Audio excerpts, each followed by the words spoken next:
For wheelchair users, flying can be a nightmare. You can't stay in your own chair, and the seats often don't provide the right support.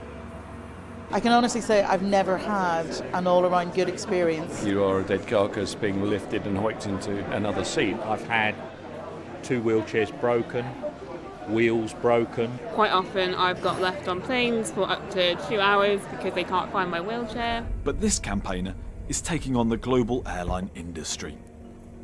I maybe didn't realize how difficult it was going to be, but every door that closes, 2 more open. Could the solution be as easy as this?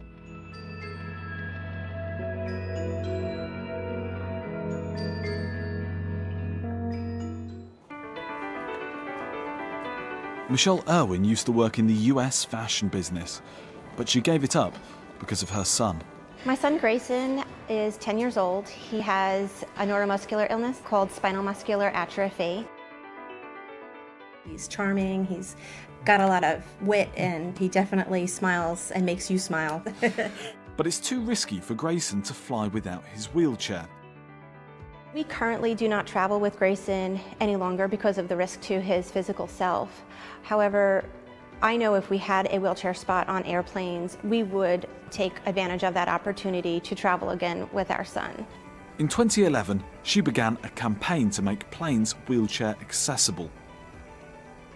It's already happened on many buses, trains and taxis, but not on aircraft. It's feared wheelchairs could be a safety risk in the event of an accident. Many people are working on a solution. This design turns an airline seat into a wheelchair. But Michelle's solution means you can stay in your own chair. A wheelchair spot on airplanes would closely resemble a wheelchair spot on a bus. You would be able to drive on board and lock down the wheelchair, and you would be transported to your destination while remaining in your wheelchair. She's had it crash tested.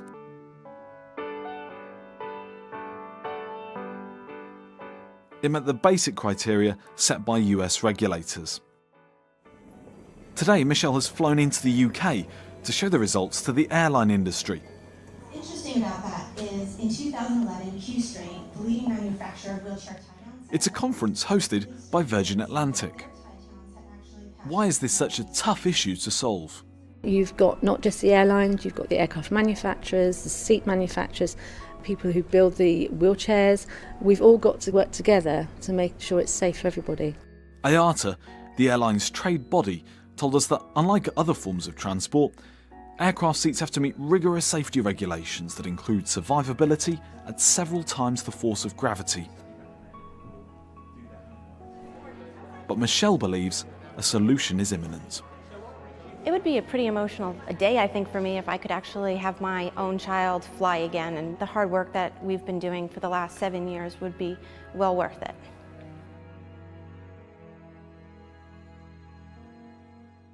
Hello and welcome to World Hacks on the BBC World Service with me, Harriet Noble. We are the BBC's solutions people. If there is a problem that needs solving, we'll travel the length and breadth of the globe until we find the answer. Or at least we'll find someone inspirational who thinks they just might have found it. Today we're going to meet 3 of these inspirational people. They're all parents and they are all in different ways trying to transform the airline industry. Would passengers travelling on flight VS4-3 please be advised... This story starts with a deal between a father and a son. My last trip abroad was in November with my son, who got into university, and I said if he got into university I would take him to the Grand Prix in Abu Dhabi. He got in, and so we went to Abu Dhabi, and for him I said this is not going to be very pleasant. This is Chris Wood. And the reason he warned his son of this is that he and his sister, Chris's daughter, both have severe disabilities. My daughter has got a bit more independence. She can use her hands and she can text and she can drive her own wheelchair, whereas my son, he is tube fed overnight, he has a catheter and he lives his life in a wheelchair, and that has to be moved using one of his carers or PAs, and that's how he gets around. We are getting ready for takeoff. It is time to get comfortable. Please fasten your seatbelt. Keeping your seat in... Chris and Jordan knew what would be involved in getting a plane to that Grand Prix in Abu Dhabi. Jordan would have to be lifted out of his wheelchair and into something called an aisle chair to take him to his seat. I took a friend of mine with me, Martin, and he's never flown with my son. And as we took Geordie out of his wheelchair and onto the aisle chair, it took two of us, one to hold his legs, and I think I was holding him just underneath his arms. And as we went up the aisle and me and Martin lifted Jordan into his seat, he just said, "Chris, this is inhumane." Because I'm used to it, but for someone who's never seen it, to describe it as inhumane is quite something. Cabin crew, prepare for takeoff. Airlines as a whole, they need to recognise there is a problem. Well, for the last few years, Chris has been hassling the airline industry to look again at how they are serving customers in wheelchairs. He hasn't been chaining himself to jumbo jets or pulling his trousers down at aviation award ceremonies. He's a nice guy, and he's been hassling aviation in a nice way. And maybe it's starting to pay off. He had a breakthrough earlier this year when airline Virgin Atlantic agreed to host what's thought to be the first conference on wheelchair accessibility on aircraft. Our reporter William Kramer went along, and he's here in the studio with me now. Harriet, there's a good chance that you and me and many of the people listening now will be wheelchair users at some point in our lives. Now, how well wheelchairs are accommodated obviously varies enormously, but in the developed world, wheelchair users can often access buses and trains and cars. They can just wheel themselves on board. But the aviation industry still feels a bit stuck in the 1970s. Now, it's important to say that this is a mixed picture. So not all disabled people are like Chris's son Jordan and they need to be lifted into the aisle chair. Some can stand up and transfer themselves or even walk the short distance to their seat. And disabled people and their families also told me that some airports and airlines really try to go the extra mile with passenger assistance. Virgin Atlantic has quite a good reputation for this, so maybe it's no surprise that they hosted the conference. Just come to Virgin's headquarters about 3 or 4 miles from Gatwick Airport, one of London's airports, and Virgin have agreed to host a one-day conference about wheelchair accessibility on aircraft, and I believe this is the first conference that's ever been held on this issue.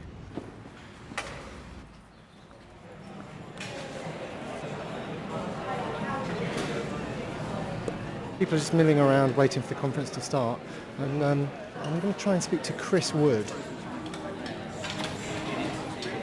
Hi, is it Chris? It is Chris. Oh, hi Chris, William. It's William. Lovely to meet. Nice to meet you. Yeah. So tell me about today. What's happening today? The idea about today is to bring the airlines into what is normally a disabled forum and try and reduce the amount of disabled talk and more about the airlines talk, and try and get them to understand what's going on, by at the same time saying, you're a business, we observe that, so let's make it right for your business as well as making it right for the disabled community.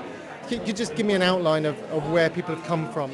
About 5 or 6 airlines. We've got authorities, safety agencies, people from the Department of Transport, DIPTAC, which is... Unfortunately, not many of these people wanted to talk to me at the conference, but I spoke to some delegates who were in wheelchairs about their experiences of flying. Well, I think I've sort of blanked out a great deal of the sort of indignity of the whole thing, because it's my work and it's what I do, and I love to travel. But once you're what they call a carry-on, you're a dead piece of meat to them, essentially, and that's what it feels like. You are a dead carcass being lifted and hoiked into another seat. Quite often I've got left on planes for up to 2 hours because they can't find my wheelchair. So a 10-hour flight where I can't use the toilet because I can't access it, and then 2 hours waiting for my wheelchair to eventually make it back to the door. My powered wheelchair was turned up in Zurich Airport, broken and beyond repair, and it's a £21,000 wheelchair. So a range of problems there. The indignity of being carried, not being able to access the toilet on a flight, which I can't even begin to imagine, and wheelchairs going missing and getting broken. Yeah, and on that last point, remember that these wheelchairs are highly personalised. And if your one gets broken, It's not enough to just borrow one from the airport. Okay. So that last speaker we heard told me that his £21,000 wheelchair, which is it's about $28,000 US dollars, well, that was a powered chair, and he was given a manual replacement, meaning that someone had to push him. So basically his entire trip to Zurich was ruined. But it didn't end there. His chair was specially designed to lock into his adapted car. So in the 3 or 4 months he's been without it, he can't drive. Poor guy. Well, this is obviously a big problem. What are people doing about it? Well, it turns out that when it comes to disabled children, there are a few little hacks available. We take you down the aisle? Take me down the aisle. Okay. What would happen is, at this point, you would be outside the aircraft door and you would be brought down backwards down the aircraft aisle. So this was slightly surreal. I was on board not an aircraft, but a bit of an aircraft fuselage that resides in a showroom on the outskirts of London. Weird. It's owned by Try Before You Fly, a service run by a charity called the Queen Elizabeth Foundation.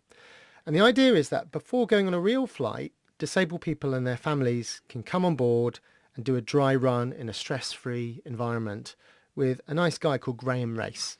They're going to fly because of what that means as a family. And now they're like, we're going in 4 or 5 weeks. How are we going to do that? And how are we going to manage? Graham showed me a few slings that can be used to help lift disabled people. So this red one here is for children. The grey one here is for adults. And some devices that fit into aircraft seats to give children more back and head support.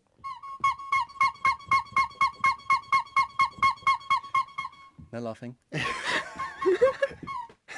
That does make me laugh, I'm sorry. Yeah.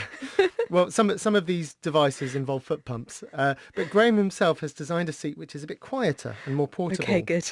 It's called the travel chair. It's shaped much like a small suitcase, and it drops into the aircraft seat. And there are 2 clips.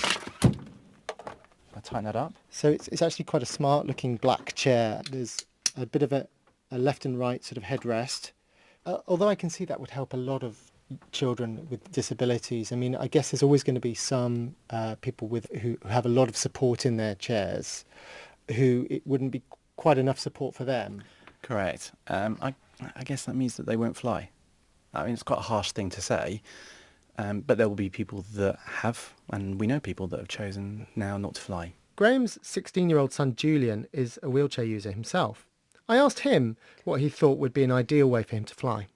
I think the best thing for any wheelchair user on a plane would be able to just wheel in like you do in some adapted cars or buses and simply put on the brakes, maybe be strapped in a bit and just sit there and enjoy the flight without worrying about compromising on your comfort or on your safety. So there is what's known as a tie-down system, which Julian demonstrated for me by wheeling onto an adapted van, and his dad secured 4 straps to his chair, locking them to the floor and ratcheting them tight.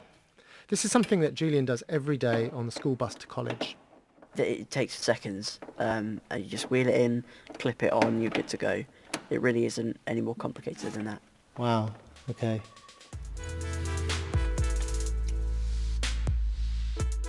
William, this all seems to me to be pointing in the same direction. If wheelchair users were able to stay in their chairs on flights, they wouldn't have to be hoisted, they wouldn't have to watch as their pricey wheelchairs get put in the hold, and they would have the back and head support they need during the flight. It just seems like such an obvious solution. So has the aviation industry looked at tie-down systems? Well, the aviation industry hasn't. Oh. But a mum in Dallas, Texas has. Oh.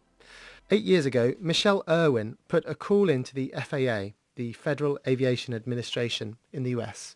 You know, are you aware that there's wheelchair tie-down systems? Have you ever thought about testing them? And they said I was the first person to bring this idea to them. Michelle's son Grayson has spinal muscular atrophy. It's a progressive disease, and sadly, Grayson has lost skills over time, so he can no longer hold a bottle, he's fed by a tube, and he has trouble breathing. But if a certain picture has formed in your mind of what Grayson's like, it's probably wrong. He's all boy. He doesn't shut up. He doesn't stop talking. He's very funny. He actually has a just ton of friends, and they all come over, and they play video games, and he tells them what to do. Grayson is too fragile to fly now, but back when he was 2 years old, the Irwin family took a trip from New York to Chicago. Michelle was shocked at the whole process, and she couldn't figure out why aeroplanes weren't wheelchair accessible in the same way that cars and trains and buses were. And that was when she phoned the FAA, the Aviation Administration. Yeah. And what happened next? Well, it took a while for them to take her seriously. After all, Michelle's background, before she had Grayson, was in the fashion industry, not in aviation. After a lot of back and forth, the FAA finally told Michelle they didn't have the funding to test a tie-down system, and they recommended that she lobby Congress for it. But Michelle didn't do that. Instead, she decided to conduct an aviation crash test herself.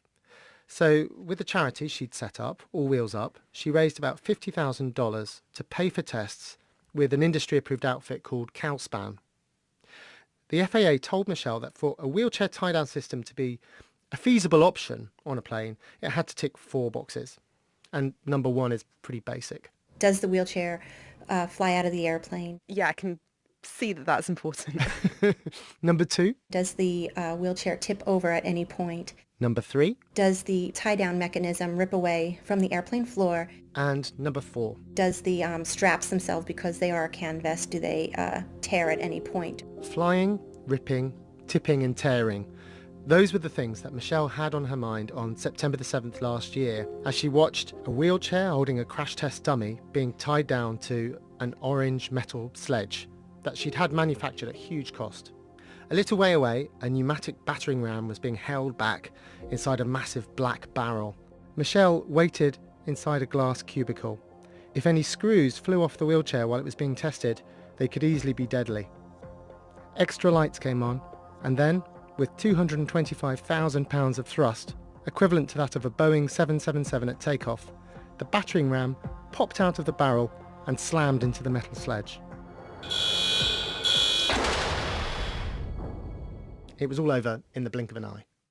You're listening to World Hacks on the BBC World Service. So, William, I'm desperate to find out. Tell us what happened. Did the wheelchair and the tie-down system survive the crash test?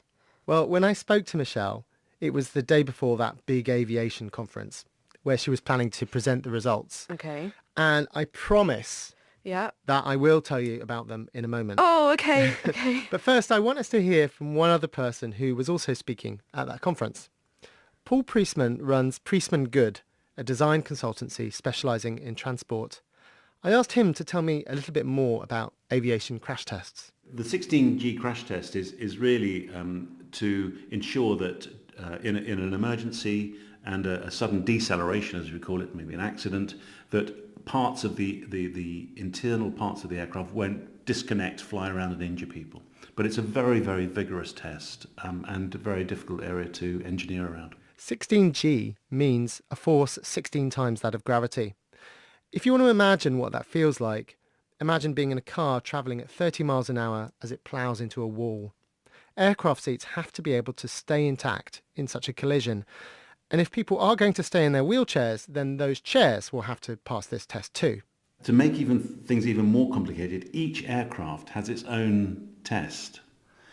So if you were to say, right, why can't you just engineer a wheelchair to fit onto that particular aircraft? What if you get onto a different aircraft of a different type?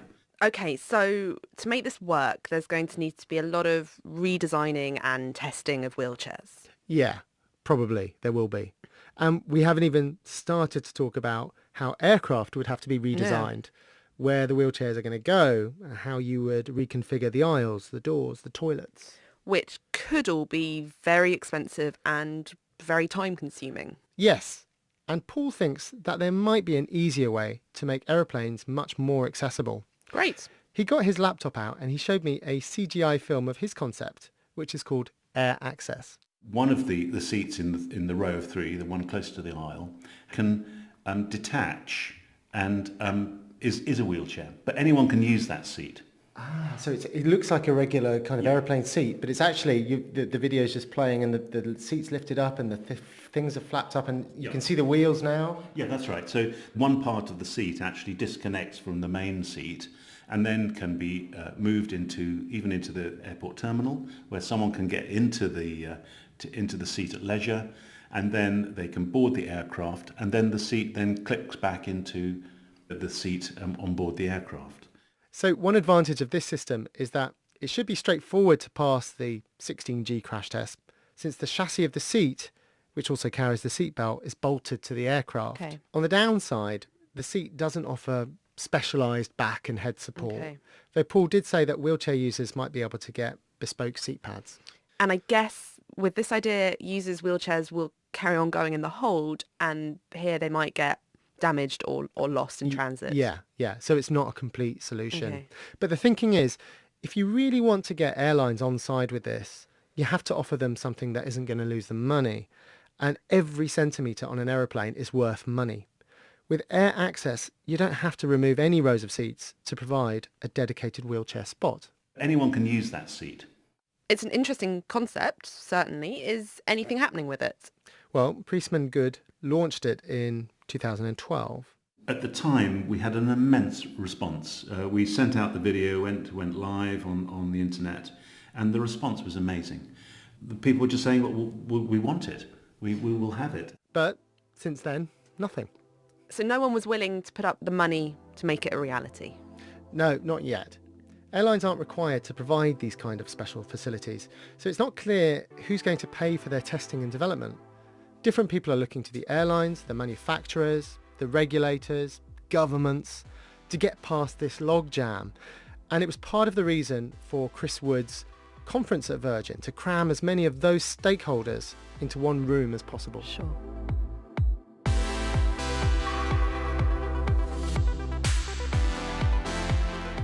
Michelle was the last speaker of the day, and I watched as she gave her presentation. Presented this project to the board, and they For were the very first time, open-minded. she showed a slow motion video of the wheelchair on its orange sledge undergoing the crash test.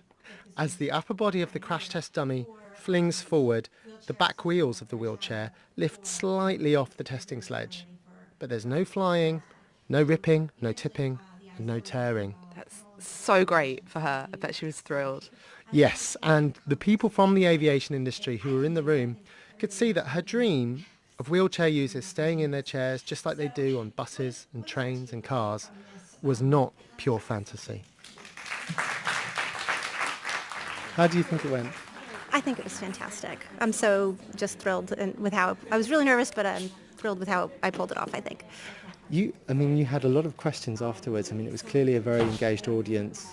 I was excited to see that. I was a little nervous that people would be like, oh, what is this? This isn't realistic. And people kind of would just turn it off. And I was really excited that people were so engaged and asking a lot of questions.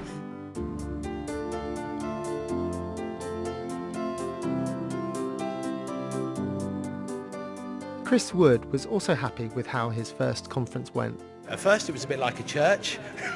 I thought it was very quiet and everybody mumbling, but towards the end everybody was talking and discussing this subject, and there was a moment in there where with Michelle's crash testing of wheelchairs, and you could see the guys from Constraint and Unwinds, the wheelchair people, looking at that going, okay, let's question that. We need to question it, but actually it's quite good. It engaged that discussion.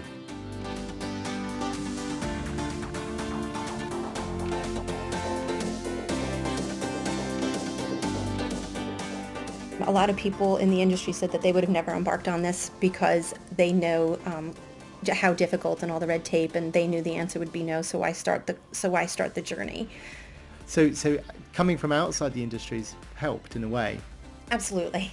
Yes, I think that's why it's never been done before, because everybody within the industry has said that they can't even believe that we're doing it. As Michelle says, she's started the journey, but will one of these ideas that we've heard about become reality soon? Will life become easier for wheelchair users on planes? Well, I've had so many answers to that question. I think Chris and Michelle, Paul Priestman, they all say that there is a recognition within the industry that there's a problem here. But the question is, how long will it take before things change? And I think we might be in for the long haul, excuse the pun. And this might take fresh regulation. This is Keith Richards, chair of the Disabled Persons Transport Advisory Committee, a public body that advises government ministers here in the UK. If you approach this from the point of view of whether the market is working, If the market, the aviation market, is not working for those people who need to stay in their own wheelchairs, then that's a market failure. And in my view, our market failure needs to be addressed through regulation and law change. Keith says that people like Michelle Owen have a vital role to play in making this happen.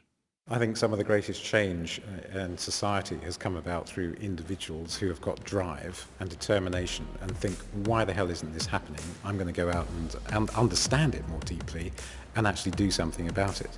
So what she has done has kind of lit the fire that is now going to burn a bit more widely.